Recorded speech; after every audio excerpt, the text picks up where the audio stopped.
Taiwan, pulau kecil yang luasnya bahkan tidak sebesar Jawa Timur, tapi namanya bergaung ke seluruh dunia. Dianggap hanya provinsi pembelat oleh Beijing, tapi diperlakukan seperti negara merdeka oleh dunia barat.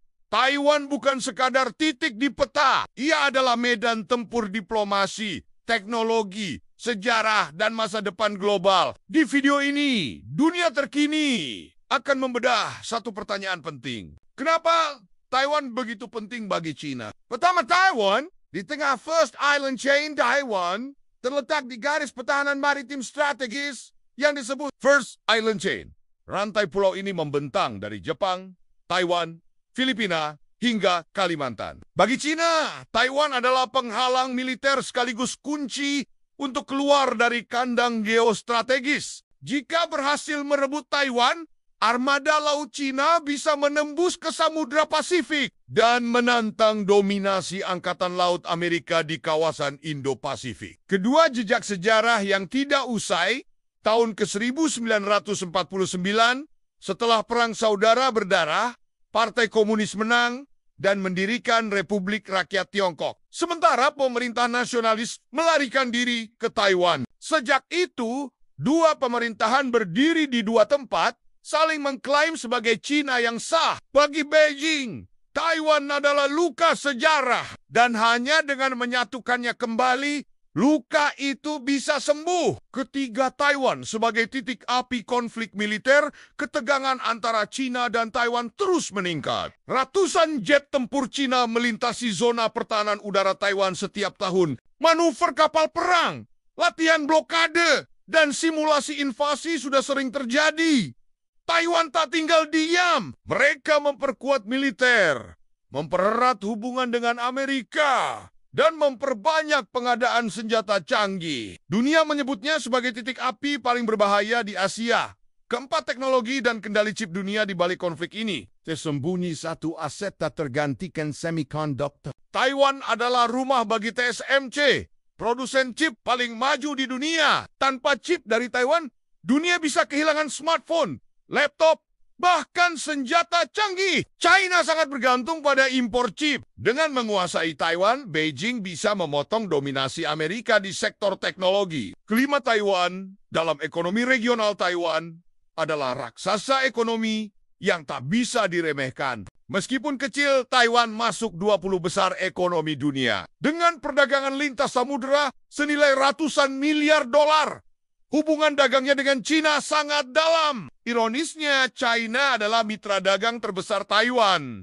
Meski secara politik bermusuhan, tapi ketegangan politik ini mengancam stabilitas ekonomi kawasan. Keenam, peta kekuatan militer China versus Taiwan. China memiliki kekuatan militer raksasa. Pertama, China memiliki lebih dari 2 juta tentara aktif, menjadikannya salah satu kekuatan darat terbesar di dunia. Sementara Taiwan hanya memiliki sekitar 170.000 personel aktif. Itu pun dengan sistem wajib militer yang semakin dikritik karena kurang disiplin dan kesiapan. Kedua, China memiliki lebih dari 2.000 rudal balistik jarak menengah dan jauh, termasuk rudal hipersonik DF-17 dan DF-21D yang dijuluki pembunuh kapal induk. Sebaliknya, Taiwan tidak memiliki rudal balistik jarak jauh dan hanya mengandalkan rudal anti kapal seperti Harpoon serta rudal pertahanan seperti Skybow dan Patriot Pak-3. Ketiga, Angkatan Laut Cina kini adalah yang terbesar di dunia berdasarkan jumlah kapal perang lebih dari 370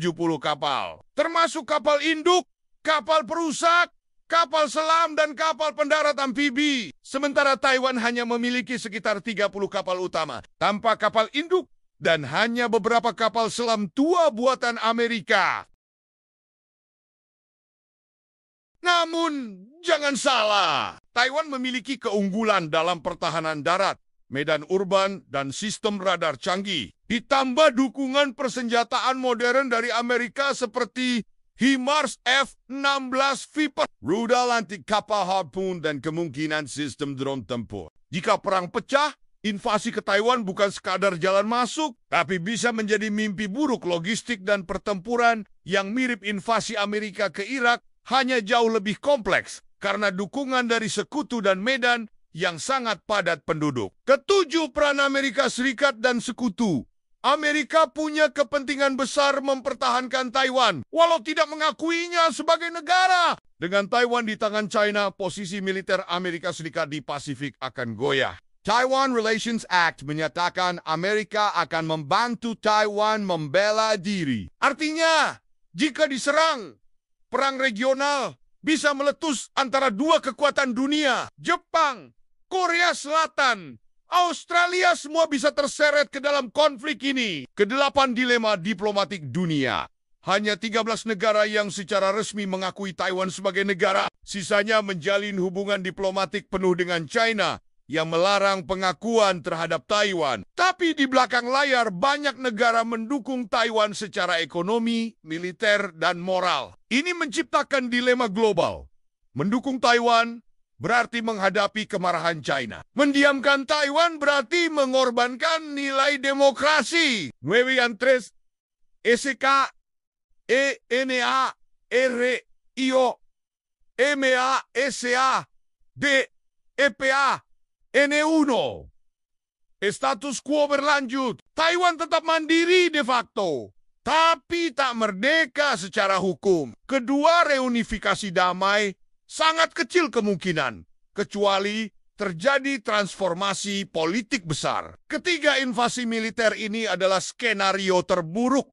Bisa memicu perang dunia ketiga. Semua tergantung pada siapa yang memegang kendali dan seberapa jauh mereka siap membayar harga kekuasaan. Ke-10, penutup Taiwan dan masa depan dunia. Taiwan adalah refleksi dunia hari ini. Negara kecil yang berdiri di antara dua raksasa. Di satu sisi, demokrasi, teknologi, dan pasar bebas. Di sisi lain, kekuatan ekonomi, nasionalisme, dan kontrol politik. Pertanyaannya, apakah dunia akan membiarkan Taiwan jatuh? Atau apakah Taiwan akan menjadi pemicu perubahan global yang lebih besar? Jangan lupa subscribe ke Dunia Terkini. Untuk analisa geopolitik yang tajam dan terpercaya, like dan share jika kamu merasa video ini penting untuk disebarluaskan.